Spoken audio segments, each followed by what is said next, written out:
ಪಜ್ಜ ಕೊಲ್ಲಂಗಾನ ಶ್ರೀ ಅಯ್ಯಪ್ಪ ಮಂದಿರವು ಕಳೆದ ಸುಮಾರು 30 ವರ್ಷಗಳ ಹಿಂದೆ ಆರಂಭವಾಗಿ, ಆದರೆ ಈಗ ಮತ್ತೆ ನಾವು ನಮ್ಮ ತಂತ್ರಿವರ್ಯಾದ ಬ್ರಹ್ಮಶ್ರೀ ಉಳಿಯತಾಯಿ ವಿಶ್ವನಾಥರ ಅವರ ಗೌರವಾಧ್ಯಕ್ಷತೆಯಲ್ಲಿ ಜೀರ್ಣೋದ್ಧಾರ ಸಮಿತಿಯನ್ನು ನಮ್ಮ ತಿರುಮಲೇಶ್ವರ ಭಟ್ಟ ಪಜ್ಜ ಅವರ ಅಧ್ಯಕ್ಷತೆಯಲ್ಲಿ ನಡೆಸಿಕೊಂಡು ಬರ್ತಾ ಇದ್ದೇವೆ. ಇವತ್ತು ಅದರ ತಳಗಟ್ಟು ಈಗಾಗಲೇ ಸುಮಾರು 8 ಲಕ್ಷ ರೂಪಾಯಿ ಖರ್ಚಾಗಿ ತಳಗಟ್ಟನ್ನು ನಿರ್ಮಿಸಲಾಗಿದೆ. ಇಂದು ಒಂದು ಧಾರ್ಮಿಕ ಸಭೆಯನ್ನು ಮತ್ತು ನಿಧಿ ಸಂಚಯನ ಕಾರ್ಯಕ್ರಮವನ್ನು ನಾವು ಈಗ ಮಾಡ್ತಾ ಇದ್ದೇವೆ. ಶ್ರೀ ಶ್ರೀ ಸಚ್ಚಿದಾನಂದ ಭಾರತಿ ಸ್ವಾಮಿಗಳ ಆಗಮನದೊಂದಿಗೆ ಅವರ ದಿವ್ಯ ಆಶೀರ್ವಾದಗಳೊಂದಿಗೆ ಈ ಕಾರ್ಯಕ್ರಮ ನಡೀತಾ ಇದೆ. ಊರವರು ಬಹಳ ಉತ್ಸಾಹದಲ್ಲಿ ಇದಕ್ಕೆ ದುಡಿತಾ ಇದ್ದಾರೆ. ಶ್ರಮದಾನದ ಮೂಲಕ ಈವರೆಗೆ ಕಾರ್ಯಕ್ರಮ ಮಾಡಿದ್ದಾರೆ. ಇನ್ನು ಮುಂದೆಯೂ ಅದು ಆದಷ್ಟು ಶೀಘ್ರವಾಗಿ ಆ ಕಾರ್ಯಕ್ರಮ ಮುಗಿದು ಅಲ್ಲಿ ಅಯ್ಯಪ್ಪನ ಛಾಯಾಚಿತ್ರವನ್ನು ಪ್ರತಿಷ್ಠಾಪನೆ ಮಾಡುವಂತಹ ಒಂದು ದಿನವನ್ನು ಆದಷ್ಟು ಬೇಗ ನಾವು ನಿರೀಕ್ಷಿಸ್ತಾ ಇದ್ದೇವೆ. ಶ್ರೀ ಶ್ರೀ ಸಚ್ಚಿದಾನಂದ ಭಾರತಿ ಸ್ವಾಮೀಜಿಗಳವರು ಬಂದಲ್ಲಿ ಅದು ಆದಷ್ಟು ಶೀಘ್ರವಾಗಿ ಆಗುತ್ತದೆ ಎನ್ನುವುದು ಜನಜನಿತ. ಎಲ್ಲರಿಗೂ ಈ ಸಂದರ್ಭದಲ್ಲಿ ಬಂದವರೆಲ್ಲರನ್ನೂ ಸ್ವಾಗತಿಸ್ತಾ ನಾವು ಕಾರ್ಯಕ್ರಮವನ್ನು ಮುಂದುವರಿಸೋಣ. ಎಲ್ಲರಿಗೂ ಶುಭವಾಗಲಿ.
ಶ್ರೀಮತ್ ಸಚ್ಚಿದಾನಂದ ಭಾರತಿ ಶ್ರೀಗಳು ಆಗಮಿಸ್ತಾ ಇದ್ದಾರೆ.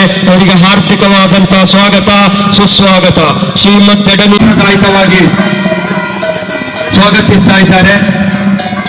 ಮಂದಿರದ ಪದಾಧಿಕಾರಿಗಳು ಸ್ವಾಗತಿಸ್ತಾ ಇದ್ದಾರೆ.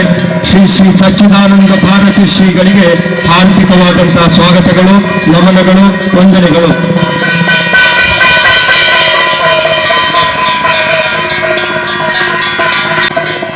ಶ್ರೀ ಸಚ್ಚಿದಾನಂದ ಭಾರತಿ ಶ್ರೀಗಳು ಈಗ ಪುನರ್ನಿರ್ಮಾಣಗೊಳ್ಳುತ್ತಿರುವ ಇದು ಅತ್ಯಂತ ಶೀಘ್ರವಾಗಿ ಇದು ನಿರ್ಮಾಣಗೊಳ್ಳುತ್ತದೆ.